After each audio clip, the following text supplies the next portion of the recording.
مجھے اپنے بہتر مستقبل کے لیے اور پیسہ کمانے کے لیے باہر جانا تھا۔ میں نے لندن جانے کا پروگرام بنایا۔ بابا نے مجھے ہر ممکن طریقے سے سمجھانے کی کوشش کی کہ بیٹا، ہجرت صرف بڑے مقصد کے لیے کرتے ہیں۔ تم دنیا کمانے کے لیے ہجرت کرنا چاہتے ہو جس کی قیمت مچھر کے ٹوٹے ہوئے پر کے برابر بھی نہیں۔ پتر، اپنی پہچان چھوڑ کر مت جاؤ، پاکستان ہماری پہچان ہے۔ درخت بھی ہمیشہ اپنے پتے تبدیل کرتا ہے، جڑیں نہیں۔ مگر میں نہ مانا۔ ایئرپورٹ پر مجھے رخصت کرتے ہوئے بابا بولے، بیٹا، اب میں بوڑھا ہو گیا ہوں۔ بڑھاپا جسم کی جلاؤ وطنی کا نام ہے۔ پتر، بڑھاپے کی زندگی اور دیوار پر لکھی لکیروں میں کوئی فرق نہیں ہوتا، ان کو مٹانے کے لیے ایک بارش ہی کافی ہوتی ہے۔ پھر ضبط کا مضبوط اثار توڑ کر کچھ آنسو میرے باپ کی آنکھوں سے بہہ نکلے۔ مجھے بولے، بیٹا، پچھتاوا بقیہ عمر ضائع کر دیتا ہے، اور پھر آدمی کو خشک سمندر کی لہروں کا شور عمر بھر سونے نہیں دیتا۔ میرا ہاتھ پکڑ کر بولے، سنو تم خواب ہو میرے، سنو تم خواب ہو میرے۔ پھر مجھے گلے لگا کر میری طرف دیکھے بغیر ایئرپورٹ سے باہر نکل گئے، اور پھر میں یہاں لندن میں دنیا کی دلدل میں گم ہو گیا۔ ایک گوری سے شادی کے بعد مجھے یہاں کی نیشنلٹی بھی مل گئی تھی۔ کئی سال تک بابا سے رابطہ نہ ہو سکا۔ سال پہلے ان کا خط آیا تھا، لکھا تھا، بیٹا، اب تم پاکستان آئے بھی تو مجھے دیکھ کر تمہیں مایوسی ہوگی۔ اب تم میرے چہرے کو دیکھ کر ڈر جاؤ گے، کیونکہ اب اس پر سرسوں کی پیلی رات اتر چکی ہے۔ تھوک کے خون سے یقیناً تمہیں نفرت ہوگی، مگر اب یہ تباب کے بس میں بھی نہیں رہا۔ اب تم مجھ سے ٹوٹ کر پیار نہیں کر سکو گے، اور یقیناً اپنی بیوی بچوں کے پاس پلٹ جاؤ گے۔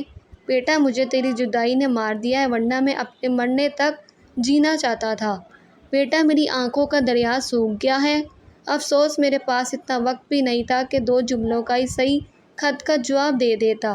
میں ایک دن اپنے گھر میں بیٹھا اپنی بے حساب دولت کا حساب کر رہا تھا کہ میرا ایک پرانا دوست مجھ سے ملنے آ گیا۔ پوچھنے لگا، کب سے پاکستان نہیں گئے؟ میں نے کہا، برس بیت گئے ہیں، وقت ہی نہیں ملا پاکستان جانے کا، سوچ رہا ہوں اگلے برس جاؤں گا، بابا سے بھی ملنا ہے۔ اس نے حیرانی سے میری طرف دیکھا، کہنے لگا، تم پاگل ہو کیا؟ تمہیں کچھ بھی معلوم نہیں؟ کیا تم اپنے باپ کے مرنے پر بھی پاکستان نہیں گئے؟ تم کیا کہہ رہے ہو؟ بابا مر گئے؟ میری چیخ نکل گئی۔ مگر مجھے کسی نے بتایا کیوں نہیں؟ ان کی وصیت تھی میرے بیٹے کو اطلاع مت دینا، اسے آنے میں تکلیف ہوگی۔ اور پھر مجھے یوں لگا جیسے بازی پلٹ گئی ہے اور میں اپنا وجود بھی ہار گیا ہوں۔ بابا کے الفاظ پگھلے ہوئے سیسے کی طرح میرے کانوں میں گونجنے لگے، بیٹا، مجھے تیری جدائی نے مار دیا، ورنہ میں اپنے مرنے تک جینا چاہتا تھا۔ بیٹا، پچھتاوا بقیہ عمر ضائع کر دیا کرتا، اور پھر آدمی کو خشک سمندر کی لہروں کا شور عمر بھر سونے نہیں دیتا۔ سنو تم خواب ہو میرے، سنو تم خواب ہو میرے۔ میں نے اپنی نیشنلٹی، پاسپورٹ اور کچھ ضروری سامان اٹھایا اور بیوی بچوں کو بتائے بغیر ایئرپورٹ آیا، اور پہلی فلائٹ سے لاہور پہنچ کر وہاں سے سیدھا انوان ٹاؤن قبرستان پہنچا۔ میں نے بابا کی قبر کو بہت تلاش کیا، مگر مجھے نہ ملی۔ میں دوڑ کر گورکن عالم دین کے پاس پہنچا اور میں نے اس سے پوچھا، بابا کی قبر کہاں ہے؟ عالم دین میرے ساتھ چلا آیا، اس نے بھی بہت تلاش کیا مگر قبر نہ ملی۔ عالم دین نے مجھ سے پوچھا، اچھا، قبر کی پہچان کیا ہے؟ مجھے بابا کی بات یاد آ گئی، بیٹا، پہچان کی ضرورت تو قبروں کو بھی ہوتی ہے، تم ملک کی بات کرتے ہو۔ میں نے عالم دین سے کہا، عالم دین، میں آج پہلی بار آیا ہوں، مجھے نہیں معلوم میرے باپ کی قبر کیسی ہے۔ عالم دین پر تلاش میں نکل گیا۔ میں نے وہیں قبرستان میں ایک گڑھا کھودا اور اپنی غیر ملکی شہریت اور اپنا پاسپورٹ اس میں دفن کر دیا اور اس میں مٹی ڈال دی۔ پھر میں نے غور سے دیکھا، اس گڑھے کے ساتھ ہی میرے باپ کی قبر ابھر آئی تھی۔ میں نے خطبہ دیکھا، لکھا تھا، عطا محمد بخش خان نظامی، تاریخ پیدائش 4 فروری 1988، تاریخ وفات۔ عالم دین چکر لگا کر واپس آ گیا تھا۔ میں نے کہا، یہ قبر میرے باپ کی ہے، مگر عالم دین اس پر تاریخ وفات کیوں نہیں لکھی؟ عالم دین نے قبر کی طرف دیکھا اور پھر آنسوؤں اور نفرت سے میری طرف دیکھا اور خاموش رہا۔ پھر کچھ ہی دیر بعد بولا، مجھے تاریخ تو یاد نہیں، غالباً 4 مہینے پہلے کی بات ہے جب میں نے یہ قبر بنائی تھی، مگر اس پہ کتبہ نہیں تھا۔ پر ایک رات جب رات کو چکر لگانے آیا تو انتہائی خوبصورت انسان جس کا چہرہ نور سے چمک رہا تھا۔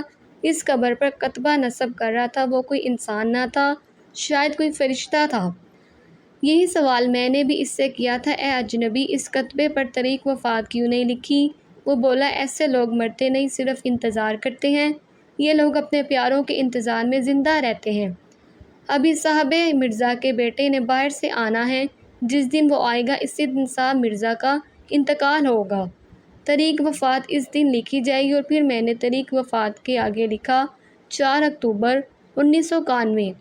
پھر میں ساری رات قبر پر بیٹھا روتا معافی مانگتا رہا، مگر قبر سے صرف ایک ہی آواز آتی رہی، بیٹا مجھے تیری جدائی نے مار دیا ہے، اور نہ میں اپنے مرنے تک جینا چاہتا تھا۔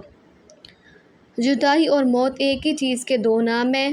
ہجر کا دکھ دیکھنا ہو تو حضرت یعقوب کی آنکھوں کی طرف دیکھو، جن کی روشنی اپنے فرزند حضرت یوسف کی یاد میں روتے روتے چھن گئی۔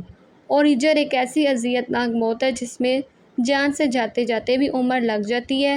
اور سنو تم خوابو میرے، سنو تم خواب مت ہونا۔ لاہور کی گلیوں میں جہاں کبھی میلی چادر اوڑھے ساگر پھرتا تھا، اب وہاں ایک ملنگ بے تحاشا بھرے ہوئے بالوں اور میلی چادر لیے پھرتا نظر آتا ہے۔ رات ہوتی ہے تو ساگر کی طرح کسی بھی فٹ پاتھ پر لیٹ جاتا ہے، مگر آج تک اسے کسی نے سوئے ہوئے نہیں دیکھا۔ صبح ہوتے ہی بازار میں چلنا شروع کر دیتا ہے۔